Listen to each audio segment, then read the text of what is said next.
60 Minutes has a sterling reputation for investigative journalism. Are they wrong? But that's not investigative journalism if you change someone's answers.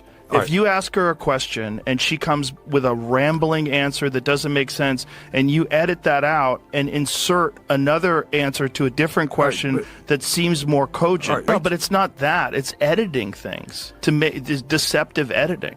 Joe, so in deceptive editing, you give people a different perception of who this candidate is than reality. But you got to explain. But that's not objective journalism. I know, but that's campaigning for that person. Joe Rogan just went head-to-head with Bernie Sanders on his own podcast, and the result was absolute mayhem. Bernie walked in looking relaxed, like he expected another friendly progressive interview where no one pushes back. That assumption didn't last long. Rogan pressed him with direct questions, challenged his talking points, and exposed exactly why this podcast has become the place where narratives get tested instead of protected. No matter where you fall politically, this exchange delivered fireworks. So hit that like button, because we're diving straight into what really happened. Musk, and I know Elon was on your show, and he's here in Austin, huh? Yeah. Okay. And we could talk about Elon, but he spent $270 million to elect Trump as president. Okay. I think that's absurd that any one person... What's the most someone donated towards the Harris campaign? They spent a lot of money on Harris as well. They spent $1.5 billion just combined over the course of a couple of months. You got it. All right, let me talk about it. So I'm not here just to say it's a Republican. That's my... This is what happens when someone spends too much time inside a political echo chamber. Bernie Sanders is clearly accustomed to sympathetic platforms that echo his critiques of Trump and billionaires without resistance. He seemed to assume Joe Rogan's show would follow the same script. Wrong move. When Bernie criticized Elon Musk for reportedly donating over $200 million to Trump's campaign, Rogan immediately countered with a simple fact. Vice President Kamala Harris raised roughly $1.5 billion in just a few months. The moment that landed, Bernie pivoted fast, dodging the comparison and sidestepping the contradiction like a seasoned politician under pressure. That's the Rogan difference. This isn't a comfort zone. It's where claims get tested, especially when the math doesn't support the narrative. Bernie expected softballs. Rogan threw heat. The other lawsuit with the conversation that they had with Kamala Harris, where they edited the answers that she had to make it look more precise. 60 Minutes, they were suing 60 Minutes. Yes. Is, to my mind, historically, even around for a very long time, they're not infallible. But I think you look at most objective people will say 60 Minutes has a sterling reputation for investigative journalism. Are they wrong? But that's not investigative journalism if you change someone's answers. If you ask her a question and she comes with a rambling answer that doesn't make sense, and you edit that out and insert another answer to a different question that seems more cogent. Honestly, this is where things got entertaining. After getting cornered by Rogan's pushback, Bernie tried to redirect the conversation. This time, he went after Donald Trump for suing 60 Minutes over the editing of Kamala Harris's interview. But Rogan shut that down quickly and calmly. He pointed out that selective editing crosses a line and isn't just sloppy journalism. It's deceptive. Bernie rushed to defend 60 Minutes, calling it a respected institution known for serious reporting. Rogan didn't budge.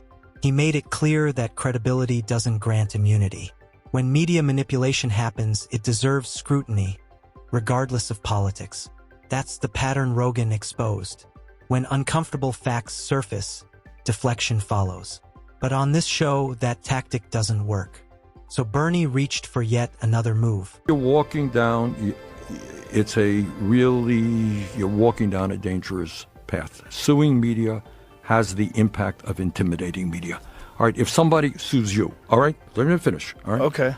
Somebody sues you, why not you? You could be sued tomorrow, right? Because you are doing this, you're too sympathetic to this. Right. And Joe, you did that, and they have a big law firm behind you, you're going to have to spend zillions of dollars defending yourself. You know what? Next time you do an interview, you say, maybe I'm not going to go in that area. Right? No, but it's not that. It's editing things to make deceptive editing. Joe, so in deceptive editing, you give people a different perception of who this candidate is than reality. Right, but you got to explain. But that's not objective journalism. I know, but that's campaigning for that person. Right, but would you agree with? Next came the emotional angle. Bernie warned that criticizing media behavior could eventually come back on Rogan himself. The implication was clear. Question the press and you're next. Rogan didn't flinch. He calmly explained that Bernie was blending two very different things together. Being sued for honest, fair reporting isn't the same as being challenged for acting as a political mouthpiece. One threatens press freedom. The other is accountability. Bernie wasn't prepared for that distinction. Rogan doesn't operate on emotional pressure or guilt tactics. He doesn't panic when someone plays the moral card. And that's exactly why this interview went off script. Bernie came to lecture. Rogan came ready to challenge. I don't have those details. I don't know that I agree with your analysis of it. I don't know enough. I think that's universally accepted that that's what they did. Then you got to tell me why he is suing ABC. Why he's suing Meta. Let's just talk about the 60 Minutes one first. No, but it's not just... We could go to ABC, but I'm not aware of that one either. George Stephanopoulos said something that he didn't like. But the point is... What did Stephanopoulos say? I can't remember. It was I honestly don't remember. But... Well, I think what he was saying was factually incorrect about the results of one of Trump's trials. All right. Guess what? If I were to sue everybody who said things that were factually incorrect about me, I'd be suing people zillion. And this is the man who wants to lead the country. Someone who struggles to give direct answers when the questions get uncomfortable. Bernie Sanders increasingly sounds less like a leader and more like a performer driven by a singular fixation on Donald Trump. That obsession clouds his reasoning and consistency. Instead of dealing with facts head-on, he falls back on outrage and emotional framing. Trump suing media outlets for allegedly deceptive coverage isn't an attack on free speech.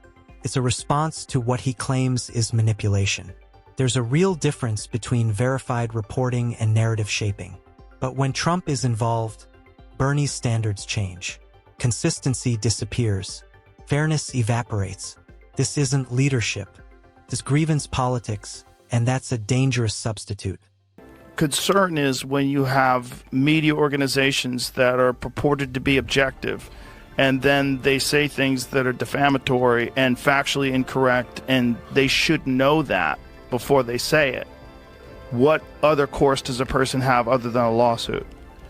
And isn't it important that you shine the light on what is a political bias? Then the way we're from an organization that you would hope would be objective. Joe Rogan did exactly what more interviewers should do. He held Bernie Sanders accountable without hostility or favoritism. No soft landings. No free passes. Every loose statement was challenged. Every shaky claim was examined. That's what real journalism looks like. Fair, firm, and independent. If more media outlets operated this way, public trust might actually recover. Now, to be clear, this isn't an argument for silencing media. A free press is essential. But when outlets repeatedly distort facts or push propaganda, consequences matter. Whether reputational, legal, or financial, accountability isn't censorship. It's responsibility. Journalism without consequences turns into manipulation. And Americans deserve better. Fake news media is really hitting new lows, so eager to restart their debunked Russian conspiracy theories that they somehow managed to mix up this man, Modi, the Indian Prime Minister, with this dude, Vladimir Putin. Easy mistake to make if you've lost all reasoning, any semblance of objectivity when you are an activist journalist for MSNBC. Here are some of the corrections. Last night, The Last Word reported on excerpts of an interview between the Director of National Intelligence, Tulsi Gabbard, and an Indian TV news network in which she said Trump was good friends with the world leader. Now, we said that world leader was Vladimir Putin, but the full interview was subsequently released, and it showed that Gabbard was referring to Donald Trump and the Indian Prime Minister, Narendra Modi. Real, fact-based journalism is supposed to prevent moments like this. Yet some outlets seem determined to ignore that responsibility. If certain networks had simply watched the full interview before reacting, they could have avoided public embarrassment. Instead, they rushed to push a familiar narrative, obsessively tying Trump to foreign interference without substantiated evidence. In the process, core journalistic standards like verification and objectivity were tossed aside. What followed wasn't a minor error. It was a textbook case of media malpractice, and it highlights a much larger problem. Too many outlets now operate as activists with cameras, turning half-truths into headlines. Until that changes, these public walkbacks will keep happening, louder each time. Tulsi Gabbard mentions that Trump is good friends with a world leader, and they not only just assumed she's talking about Vladimir Putin, but then they report that as if it were fact on television. That's what happened. Let's hear one more correction from MSNBC on that issue. Last night, we reported on excerpts of an interview between the Director of National Intelligence, Tulsi Gabbard, and an Indian TV news network, in which she said that Trump was good friends with a world leader. We said that world leader was Vladimir Putin, but the full interview shows that Gabbard was referring to Trump and Indian Prime Minister Modi. And these are the very outlets Bernie Sanders rushed to defend. Media organizations so openly biased they no longer pretend otherwise. It's telling. Sanders brands himself as a champion of fairness and equality, yet that principle vanishes when media favoritism enters the picture. Where's the outrage over biased coverage? Where's the demand for neutrality? Silence. Sanders doesn't want independent media. He wants friendly media. That's not a fight for truth. That's a fight for control. You can't preach fairness while excusing propaganda. You can't demand honesty while defending spin. If Bernie truly valued integrity, he'd challenge biased media just as fiercely as he challenges billionaires. But he doesn't. And that contradiction says everything. Worst vice presidential candidate we have seen, the uniquely awful Tim Walz, Tampon Tim. Remember him? He had all sorts of delusions of being vice president. Now he has delusions of being a presidential candidate, and he thinks he's a tough guy. Here he responds to media pundits who mocked his lack of masculinity. How do you fight it? This I notion think of I could kick most of their ass. I do think that if they wanted to. I know I can run them, but I don't know if we're going to fall into that place where we want to. Okay, we challenge you to a WWE fight here type of thing. Good luck with that, Tim. I think Judge Janine has you covered. Meanwhile, while Bernie was navigating Rogan's tough questions, Minnesota Governor Tim Walz was making headlines of his own by challenging Republican men to physical confrontations. Yes, seriously. Apparently, he believes masculinity is proven through bravado instead of leadership, flexing, posturing, and turning politics into performance art. But real strength isn't about fists or theatrics. It's about standing for truth when it's uncomfortable. It's about accountability and moral courage. Sadly, figures like Walz confuse showmanship with substance.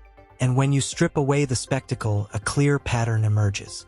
From Bernie squirming under scrutiny to performative toughness elsewhere, cracks are forming. Americans are noticing. We don't need emotional manipulation or biased narratives. We need honesty and leadership. And voices like Rogan's make it harder for the pretenders to hide. That wraps up today's video. If you enjoyed it, hit like, subscribe, and I'll see you next time.